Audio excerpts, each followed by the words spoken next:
In the field chasing gun dogs, the next best thing is talking about it. Join Wade and Thomas as we discover the people, the places, and the birds, and of course, the gun dogs that make upland hunting our passion.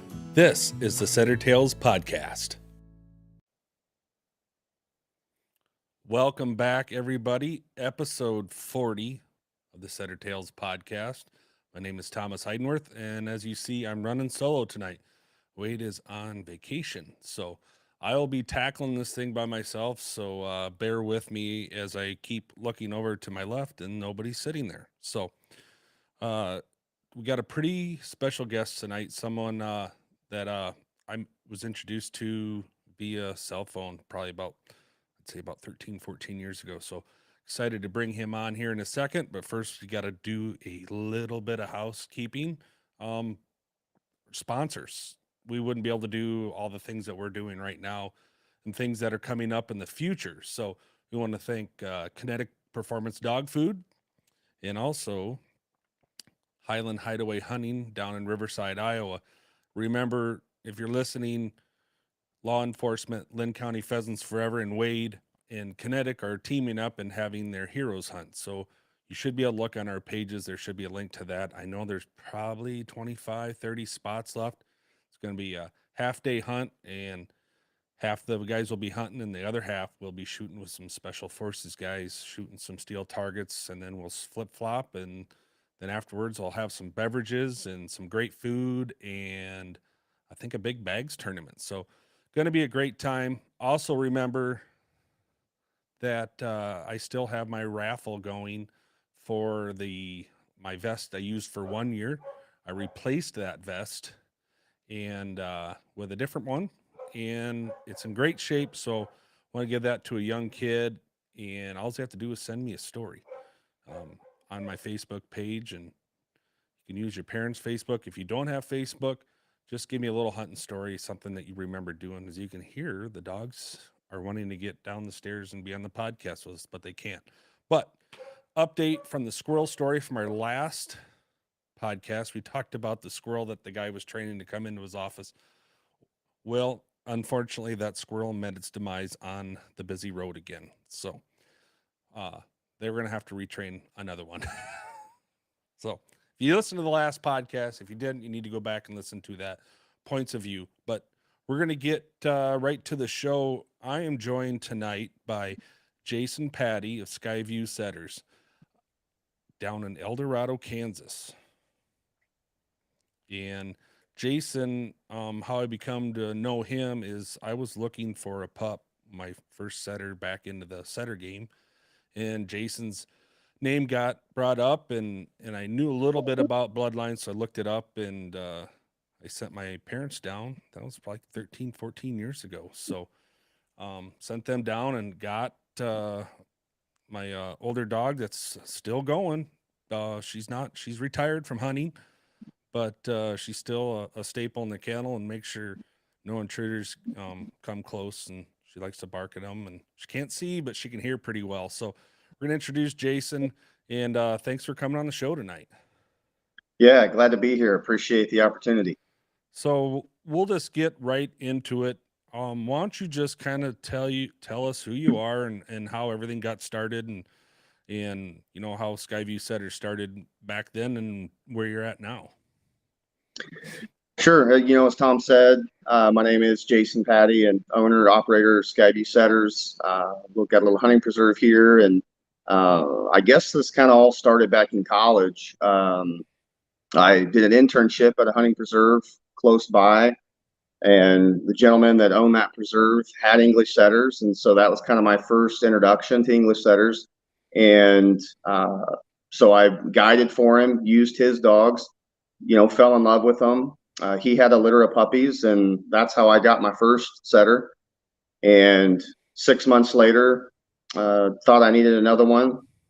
And 6 months later, I needed one more. So my wife and I were married, going to college, and living in an apartment, and all of a sudden had 3 English setters under, a year and a half. So little chaotic there for a bit, but that's kind of how we got started, in my introduction to English setters, and kind of just evolved from there.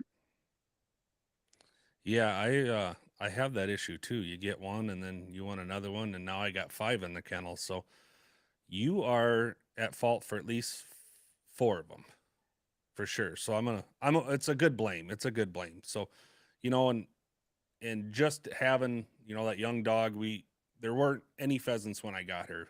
We were pretty much wiped out. And we put a lot of miles on to get that first couple birds, wild birds, and then, they kept coming back and coming back, and then she was in her prime. We had birds. I'm like, man, she's getting old enough. I need to either breed her or we need to get something else started. So she's not very friendly when it comes to breeding. So we never did get that cross, but I called you and you kind of pointed me in the right direction, and like, oh, we just bred her brother to one of my females. You better get one. And then I ended up buying Boomer from you, and before I even got the puppy. So then here I got 2 dogs, brand new dogs to my place, and they've been an amazing addition to my kennel. And Boomer's unable to breed, so I can't make that cross between them. But we got CJ lined up to go somewhere to get bred as soon as she comes in, and then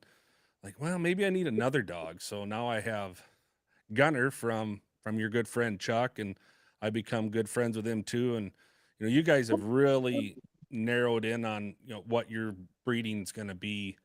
And I mean, you guys do your homework. From 5 breedings ago what you need to do. We talked about this text messaging the other night. It's like, yeah, you got to think of breed this, but then you got to think ahead. What are you going to breed to next? So, kind of, a lot of people are interested. What do you look for to breed when you breed your dogs, and how tight you want to get them, and how far when you think an outcross is needed? Sure. So, I mean, I like to tell everybody that's kind of looking for a puppy or ask what we do is, I always tell them I breed bird dog first, right? So, I want a good, strong foundation in a bird dog. Not every dog's going to be a big running field trial dog.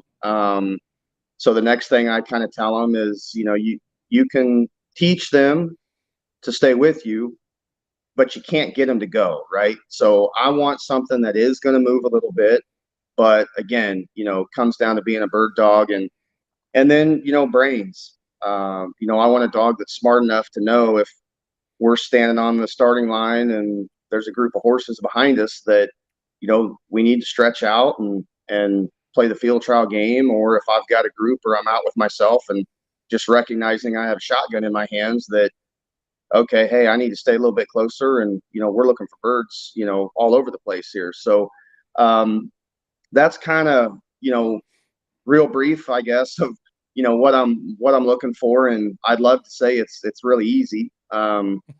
Once you have that kind of line developed, it's pretty easy to develop that bird sense and consistency with brains. The field trial world is a whole different ball game, and your first pup came out of a dog, a foundation female in our kennel is Skyview Iron Time. And, that cross to jet setter has been and may always be a breeding that we did a couple, 3 different times, and is very consistent top to bottom. I mean, the reality is you could close your eyes and stick your hand out and walk away with a dog that's probably going to be competitive on the field trial circuit and do everything else you want it to. So a little bit of luck, involved there. But that's kind of what we're thinking about when we're breeding. I think something, that I put a lot of emphasis on the female. Sometimes that, that gets forgotten. We can chase the setter of the month, if you will, who's winning today. But it doesn't really accomplish, for me anyway, what you want to do, just by breeding to the best male that's here right now, right? So we've done our homework. We've developed females. If I had to put a number on it, let's say 60% of genetics and what you're looking for, I feel like comes through the female, and so that's 40% on the male. So that's another thing that we try to do is breed good females, produce good females. Yeah, you see a lot of places that just have a brood female, and if she's bred the right way, they gotta be good. And you brought up iron time, and I'm seeing that in a second generation out of that cross. I'm seeing the same thing out of my my 3-year old when I started her is what I saw in my old dog when I started her. It's just you give them the tools and they had the brains to just go figure it out. And when I'm looking at dogs or looking at breedings now, it's like I want that dog to have tons of motor, tons of brains, but the ability to go, okay, you're by your, like you said, I'm by myself. Go get lost. I got a GPS. I'll find you. Mhm. Go find the birds. Or if it's super windy, slow up. Okay, they're gonna run on us. Slow up. Figure it out. Run with the wind. Just brains. And that's why I haven't really gone away from that kind of breeding. And Iron Time. I've seen stories of people that I don't even know write stories about her and what she's done for the English setter breed. And you're right, there's just as much as to do or more of the female than there actually is the male. So Iron Time, talk a little briefly about her. And I know you touched on it a little bit, but just what she was as a dog, or when you got her and started her till you decided it was time to start breeding her. Sure. Yeah. It's Iron was the dog that almost never was, right? So I got her when she was probably 2.5, 3 years old. So, um, I don't know what was done with her much before, but she was kind of outside of that window to really, in my mind, develop, as a field trial dog. I think she had the ability. I mean, she'd point butterflies in the kennel all day long, or you put her out on a pigeon or quail, and man, she just stack up. Tons of natural ability, big motor, so big that when I went to pick her up in South Dakota, we're at a crossroads, and forgive me the highways, I want to say I-29 and I-90, if that's accurate. We're at a hotel. I'm there with my wife. We meet the previous owner, pick her up, have her, walking around the hotel parking lot on just a lead, and the collar slips off of her head. She doesn't know me. She doesn't know anything, right? And she's just gone. Now, this is, gosh, years ago. So it's really developed. I've been back through there since. So it's developed much more, but it was busy-ish back then. So I'm panicking, trying to get her rounded up, and she's just gone to the wind. And I see a kid on a four-wheeler, and I kind of flag him down. I said, "Hey, can you keep her in your sights? I'm going to go this way. If you can keep her that way, and just don't let her go on the highway, And so with some teamwork, we chased her through the neighborhood and around this house, around that house. And she was kind of going back towards the hotel, and my wife was there and had a water pan, sets it down. I've been chasing her for an hour, right? Following her, whatever. She literally trots over, starts taking a drink, and my wife just sits there and pets her like nothing ever happened. So it's a crazy story, to think we just get her, we almost lose her. And then what she is added to the English setter breed, in my opinion, is really phenomenal. So yeah, Iron, the dog that almost never was. Yeah, the co-host Wade got that too. Somebody just dropped a dog off at his place. He, just a setter. He knew the guy, but he's like, here's your dog. And Wade's like, okay, I'm just gonna go with it. And he became he became what this is. So he's what started this whole deal. So yeah, it's cool to have a good story with something, like that. The didn't, almost never was, because who knows? I've had dogs that knew that get lost, and you never know if you ever find them again. So that is that's a pretty cool story. And then you have, you've done a lot of the walking trials and won a bunch of championships. And I have 2 males in the kennel out of Ace, your other, he's pretty close to a foundation dog at your kennel as well. And I never got to see him or hunt with him or anything like that, but I can kind of see what I've read about him and what you've and Chuck have both told me about him. I'm seeing that in Boomer and Gunner. So if you want to kind of talk about Ace a little bit and kind of how you started him, and everybody's interested. You always give the end story, but that beginning of how you kind of get them going and where you start saying, okay, this dog's got something, and then to what he finished out at. Sure. Yeah. So, Ace is probably similar but different. I had a plan for him. Went up and picked him up at, he was 6 months old, and a friend of mine kind of found this breeder and was interested in what he had and was kind of looking for a dog for himself. And so I went along and thought, hey, I'm maybe, I need another dog, that'd be what, number 4. And so I go up there, see what he has. My buddy picks out a dog, and there's this one I'm kind of interested in, and it's $1,000. And I'm like, holy smokes, that's a lot of money, and so I wrote the check and told him to wait a year to cash it, and then we got back in the car and came home. And so just really started working him in the yard, just like you would any bird dog, just for putting birds in front of him, right? And there again, he just really was a natural, pointing birds like crazy. And so my initial thought and my first field trial exposure was shoot to retrieve.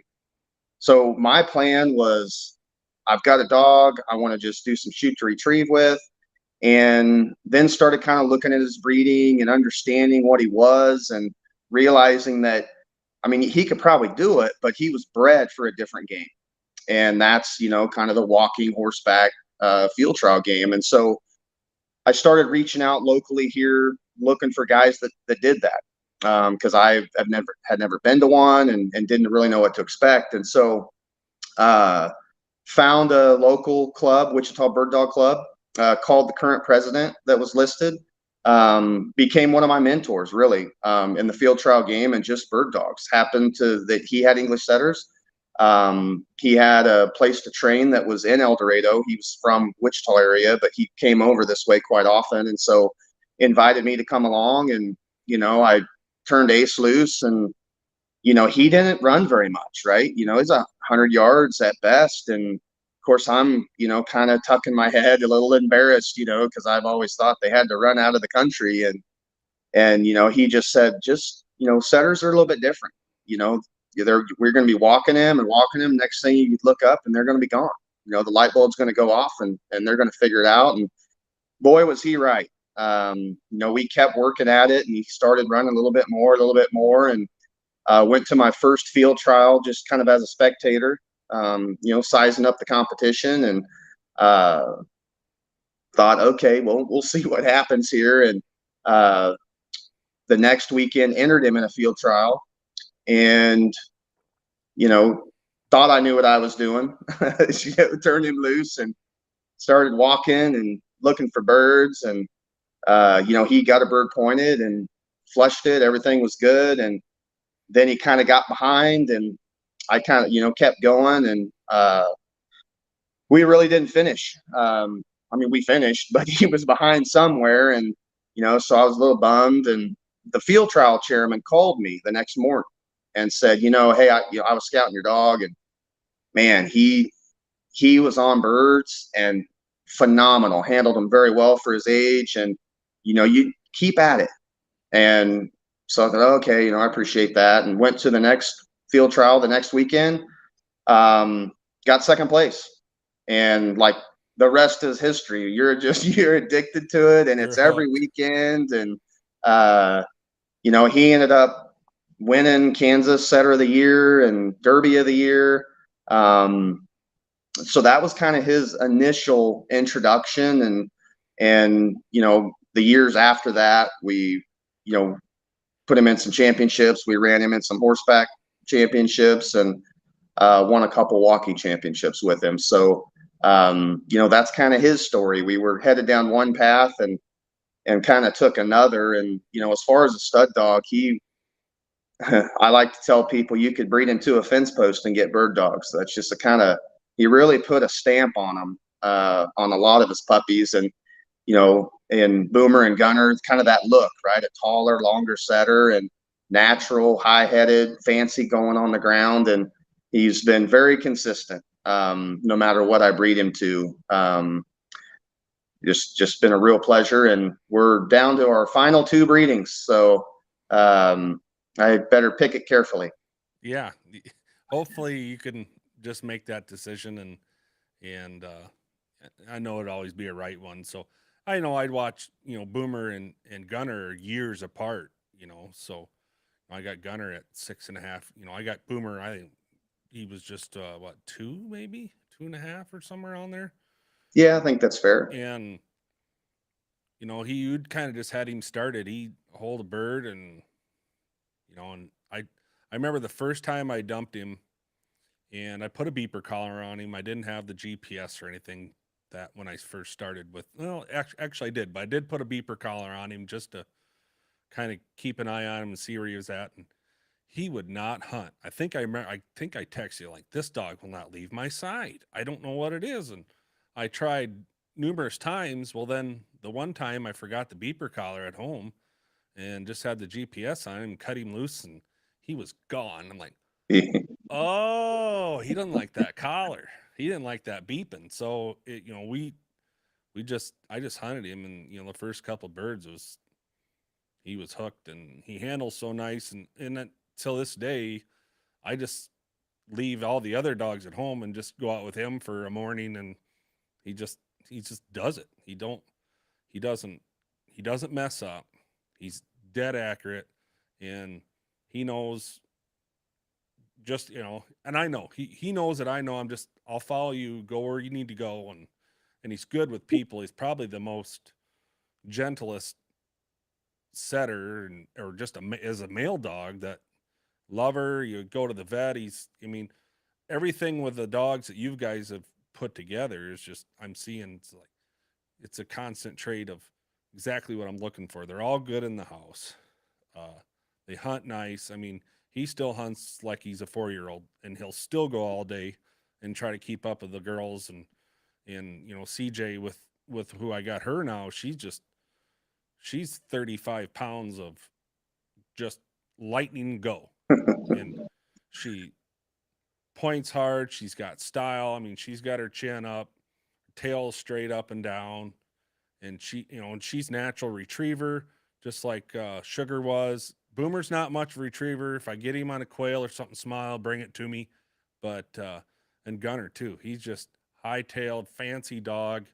And I went down to Kansas with all of them, and he hadn't had much experience when I got him, and then just hunting him on birds. And we Wade and I both got at that preserve, and all the hunting I do, it was trial by fire. Just you got a handle.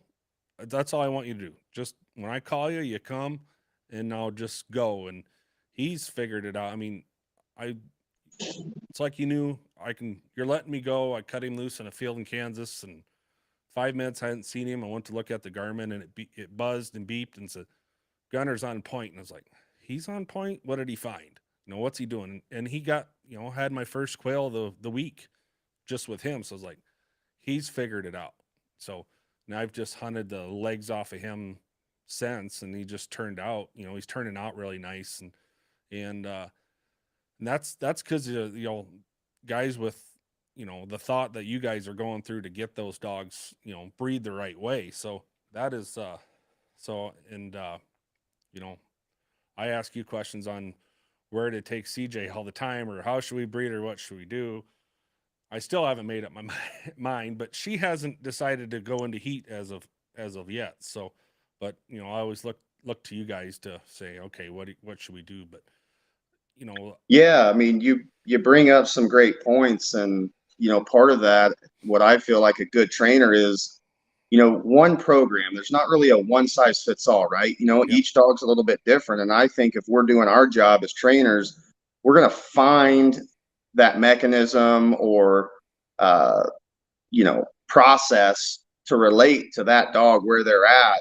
And then the light bulb's going to go off and they're going to make us look like geniuses, right? Mm-hmm. But I think that's important. And you've mentioned, Chuck. I think one thing that's helped us too is, we can work together on breedings. And I think, most breeders are probably a little selfish and it's my line, or they don't maybe want to explore that avenue. But I guess I would say that it's just the opposite. Find somebody to work with that you have similar type foundation.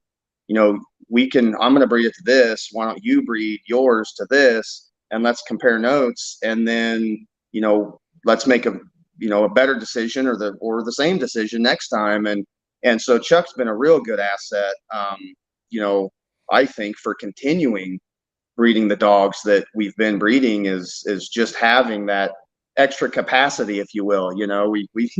We can't do it all ourselves. And so, yeah, I would encourage any breeder and somebody just starting out to find a buddy. I think you'll get a little bit further.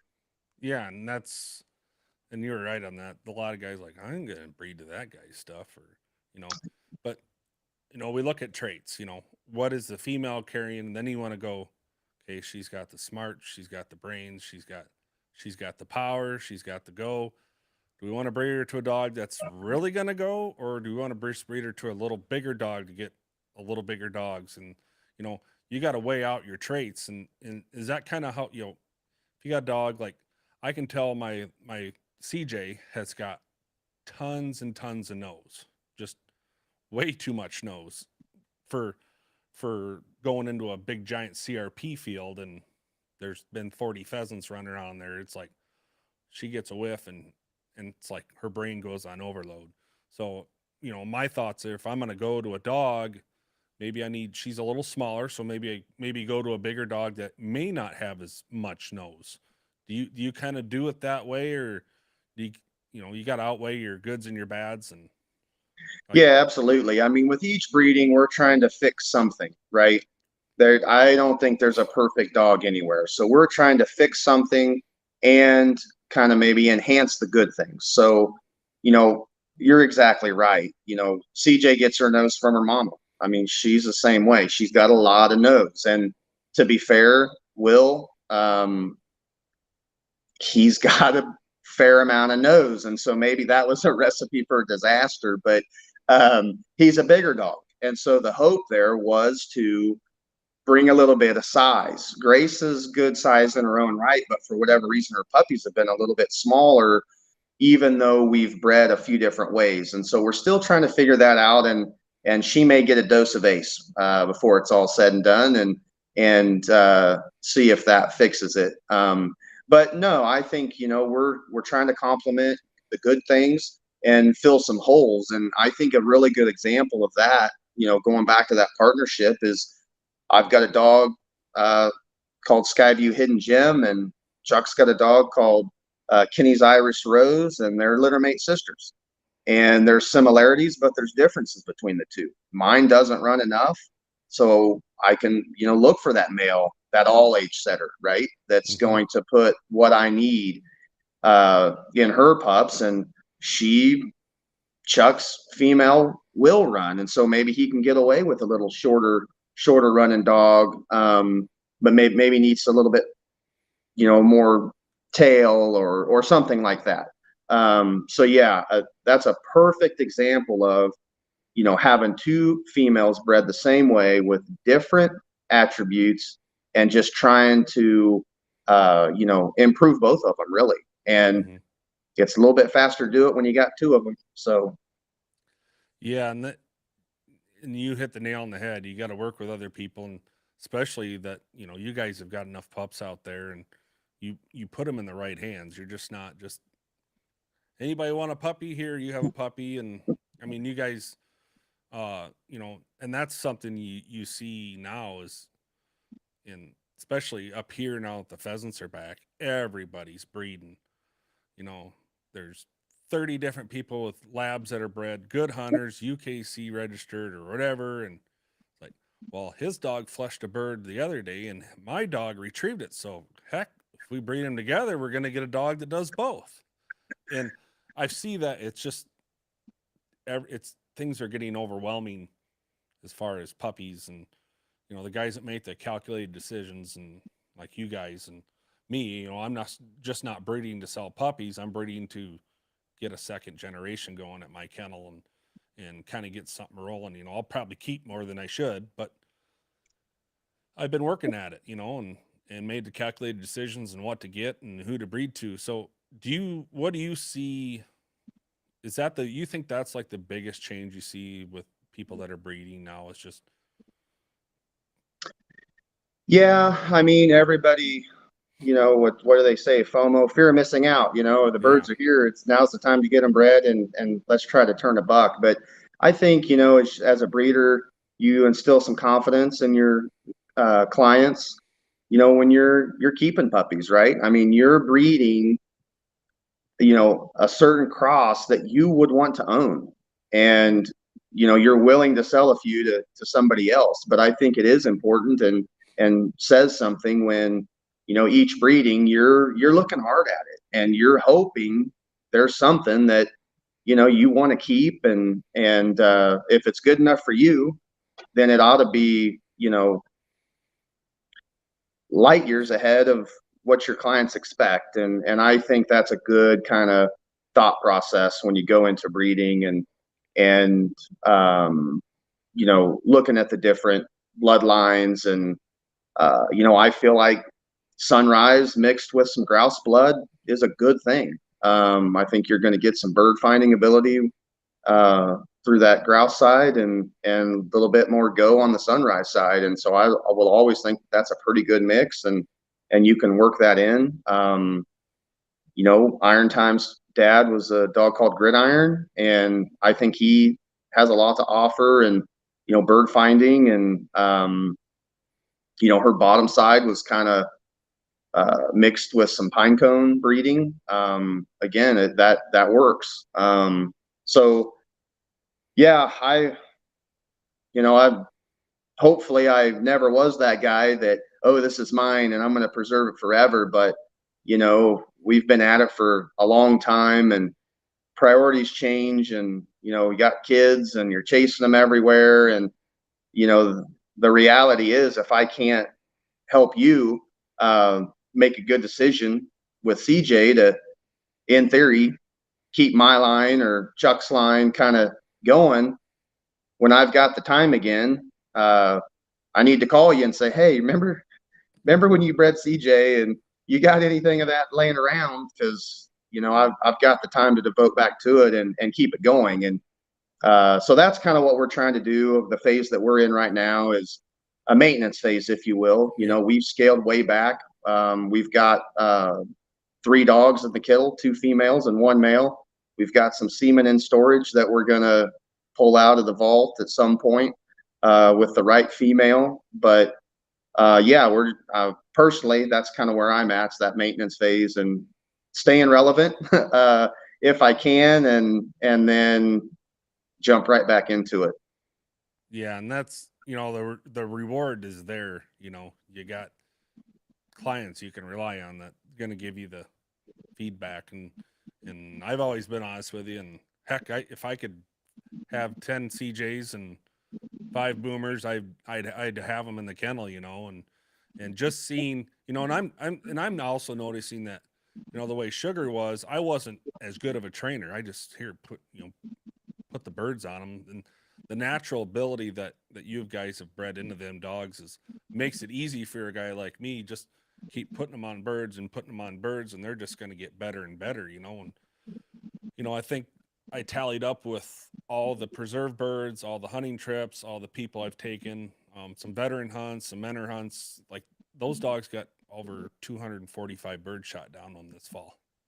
And it's just, I mean, if that doesn't make a dog, you're pretty well go let them lay on the couch and get fat. But, it's, you guys have really done your homework, and with our listeners, they like to hear that. They like to hear that these guys are, we're not just bringing the kennel breeder, just that, we want people to know, hey, there's guys out here that are making calculated decisions and making sure, we're just not filling the kennels up. You got 40 dogs in there. Well, that one looks good. Let's breed her to that one. But, you talked about the pedigrees, and, you look at all the online pedigrees, and there's a lot of your stuff in there, and there's a reason for that. But I have been looking at pedigrees and writing down lineages and how many years back does this dog go? And it's like, I'm about spun myself in a circle, and I had my mind made up on what I was going to breed to. And then the dog died. Now it's like, oh man, now what I'm going to do. But I think I have a pretty good idea where we're going to go. And, with that little shot of the trial stuff in there, with the walking dogs and just like you said, I want a hunting dog first. And I haven't done any trials. I think I might be able to do a shoot to retrieve. The shooting part I'm always scared of, but the dogs will do their job. So, that you have all those options, but you got a lot going on. You got baseball, you got the kids, you got a few English cockers down there too, correct? We have had cockers in the past. Brief history of that is we're at a field trial. I've got my youngest daughter, and there's somebody else that's got this little cocker pup bouncing around and as cute as can be. And of course, my daughter's holding it, and she wants one. So we start looking. And matter of fact, I found a breeder up in Iowa.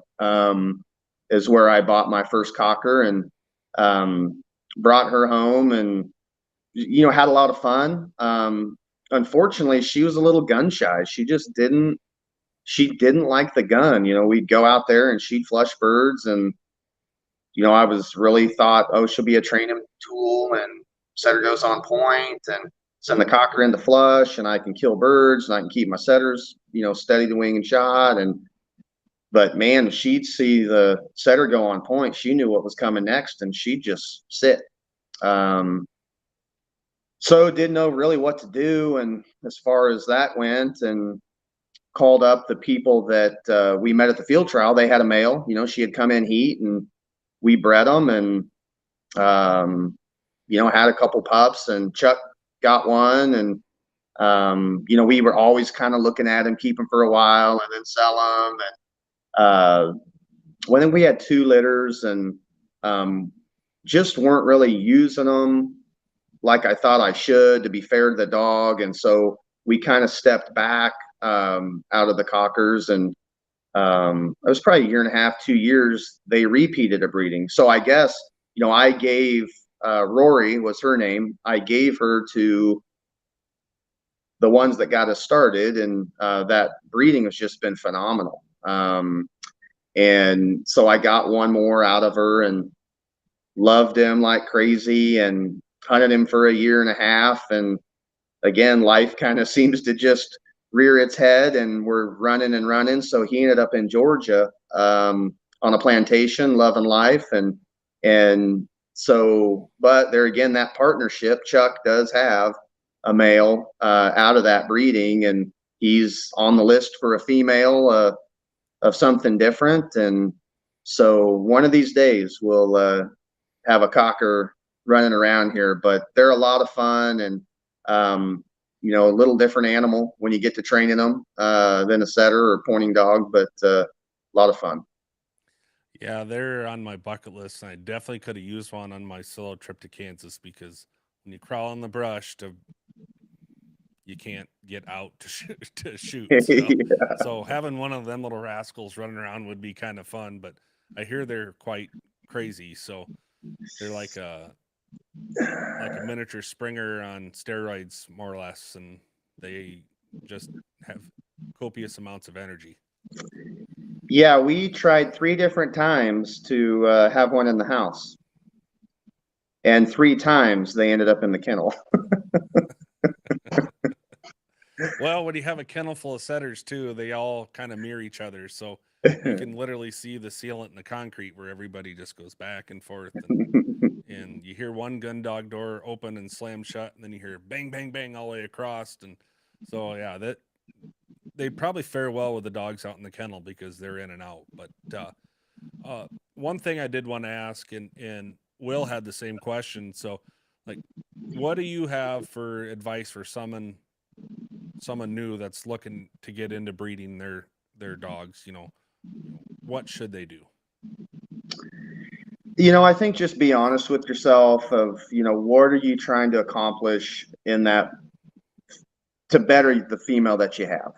And I think if you can take a unbiased look and, they talk about being kennel blind, you've got the best dog. There's nothing better. Just get past that.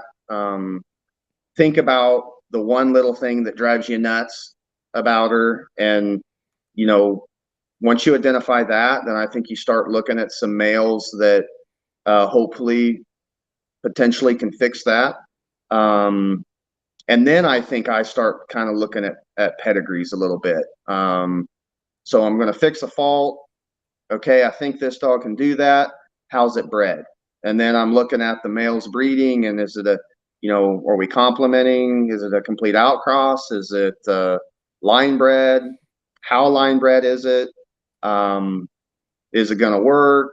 So yeah, that would be my advice, is really focus in, hone in on what you think or what you would want your female to do better, and start there. Line breeding is the goal with line breeding is to improve on the good traits, but you can also exponentially impact the bad traits. So that's probably the cautionary tale with line breeding. The other thing that I would say is the first thing to go when you start line breeding is size. So if you're already a little bit small and you line breed, chances are you're going to get even smaller. And I don't need a 70-pound setter. That's not what I'm saying. But a 25-pound setter, I probably want something a little bit bigger. My target for females is, 45 if I can get there. Males, 55. I've got a tank in the kennel right now who's pushing 70, and he's light on his feet and looks like a stud and is a stud, but they're not all going to be that way. And I wouldn't say that they need to be that way. No. So that's, I'm not sure I totally answered your question there, but that's where I would start. That's, that's, you want to improve. And I had an old timer tell me once, and says, you when you breed, don't try and get what you had before. Make it so it's an improvement. So when you do it the next time, you're improving, and that kind of stuck with me. And like I told you, she's got a lot of nose. I'm going to try and breed maybe a little less nose, and maybe, she's a very nice size, all legs. She just maybe a little bulkier. This heavy grass up in Iowa doesn't seem to slow her down, but it'd make it easier for him, and Boomer and Gunner are the perfect size for me. Boomer's 45, 50. Well, he's probably 55, and when he's in summertime, he's probably 50 range when he's 55, somewhere in there. He doesn't really fluctuate a lot.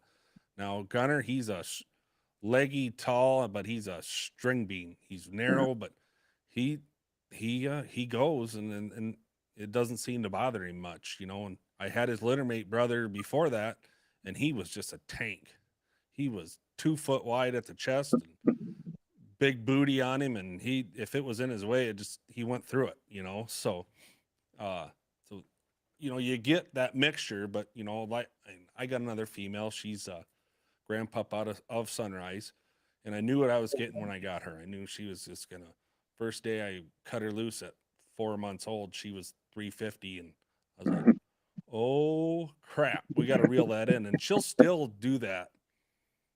Her brain will click on the trial dog, and you can watch her go 350, 400, and you're toning, you're calling, and you're like, do I really want to fry her for doing this? Because she's doing what's in her brain. Let's kind of get her turned around. And she usually just comes back, but that trial, that horseback brain kicks in, and she just takes a straight line and then loops. And usually if you give her about 15 minutes, she'll have it looped around at 600 yards out and make it back to you. So One other thing is bucket list areas. I know Kansas is home, and you can probably have to travel a little bit, but you can kind of get into the quail, the prairie chickens, pheasants. But bucket list places to go hunting, or places you have been and you want to go back. Oh gosh, that's a great question. You know, I'm kind of a guy that likes to do something different. You know, if I've don't get me wrong, if I've shot a quail or pheasant, I'm still going to go shoot a quail or pheasant. But Mm-hmm. you know, grouse or native chucker, all those species that you want to hit, going where they're at, and I'd love to do that.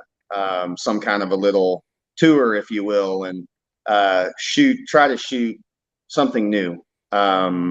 So to be honest, hunting wise, I don't know that I've been too far from home. Just hasn't really happened, I guess. Now that I think about it, man, I got to get out more. I'm trying to get you guys to come up north, and we can just drive around the countryside with a truck full of setters and go. And we'd be still kind of the oddballs. They're getting a little more popular up here, but you get up where I live, and people are like, what in the heck kind of dog is that? You know, was that they just don't get it. But we all went to setters for a reason. They were just the way they look, and the way they point, the tie tail of the feather. I mean, and Wade's not here to say, to agree with me, but he agrees the same. It's kind of they move poetically, and they're all good. So you always have an open invitation to come up here, and I'd love it if you guys come up here, and then you can pick apart my dogs and tell me what I need to do better. But we kind of touched on the Iron Time story a little bit. That's a story that's eons old already. But when we end our show, we want to hear your favorite dog story, like a hunt, or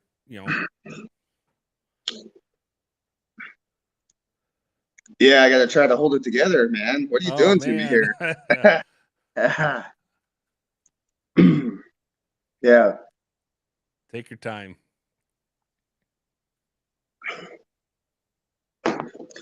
So we were running Region 17 championship with Ace. We had won runner up the year before, and he was getting a little bit older, and I had a guy that wanted to buy him, plantation guy, and I'm kind of kicking it around and knowing that he's kind of getting to the end of his field trial career, and we turn loose. It's a dense fog. I sent you some photos of that day, matter of fact, and dense fog. We delay the start. He's running with his daughter beside him, which is kind of cool. He just lays it down, man. Like, if you could have the perfect field trial, 1 hour championship, that was it. And, so find a bird every 10, 15 minutes, dead to the front, find them on point. That's really what you want to do. Right. And so, we're 10, 12 minutes in, and bam, there he is, standing like a statue. Move the bird, turn him loose, disappears to the front.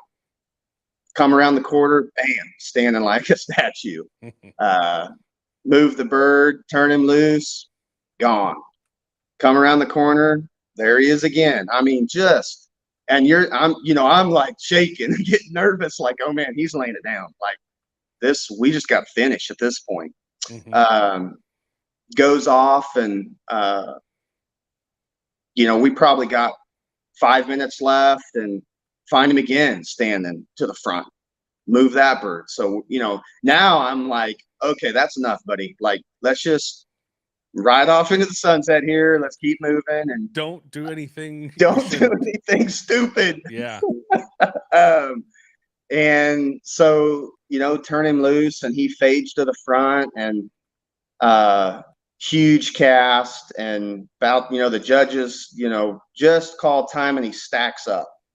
And, we're 400 yards away, and he's just standing there like a bull. And I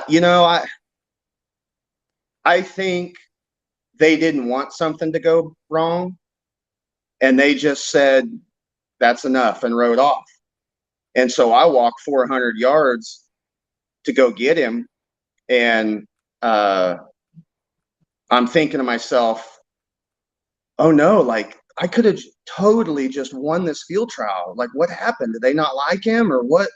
All these things are going through my head. And so we're pretty far away from the dog wagon, and I'm walking up, and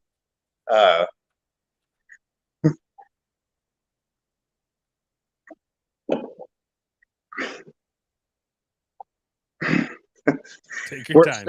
Yeah. We're sitting on a rock, and I just kind of petting him and said, man, if that's the last field trial we run together, you laid it down. And that was the last one. I did sell him. And for this reason, I couldn't even do it. My wife drove him to Dallas for me, and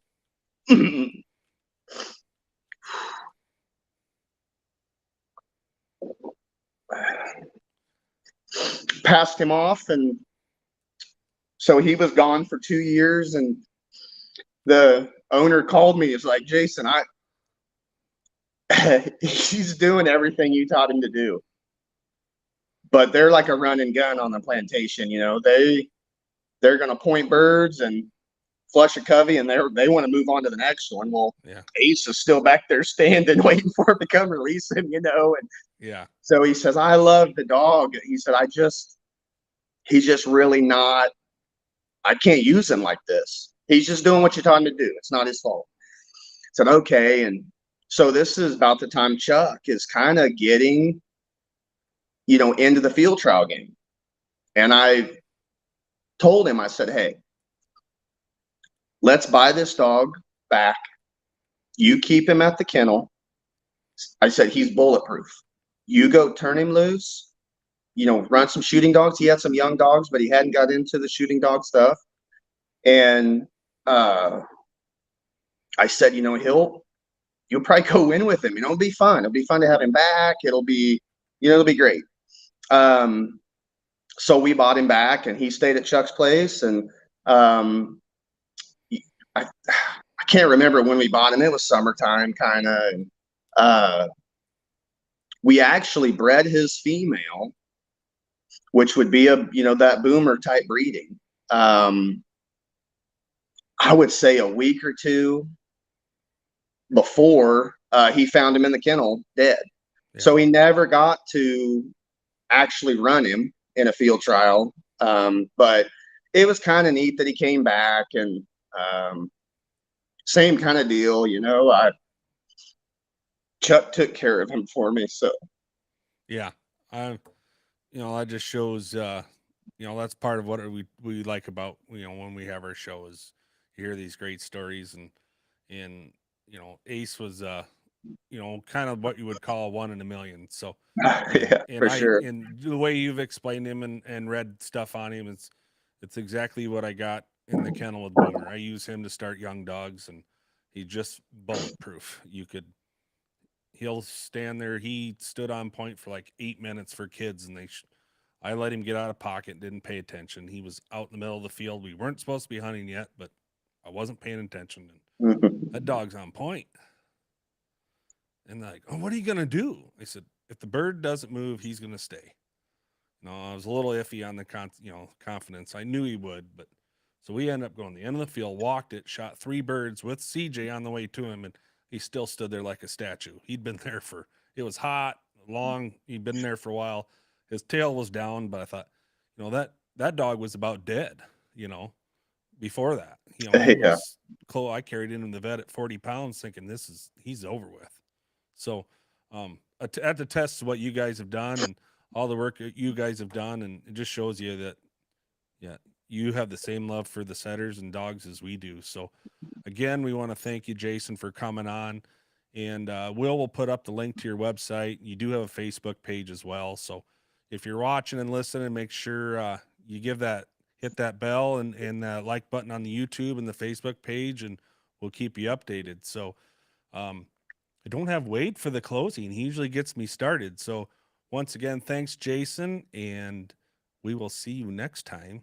Keep their nose in the wind.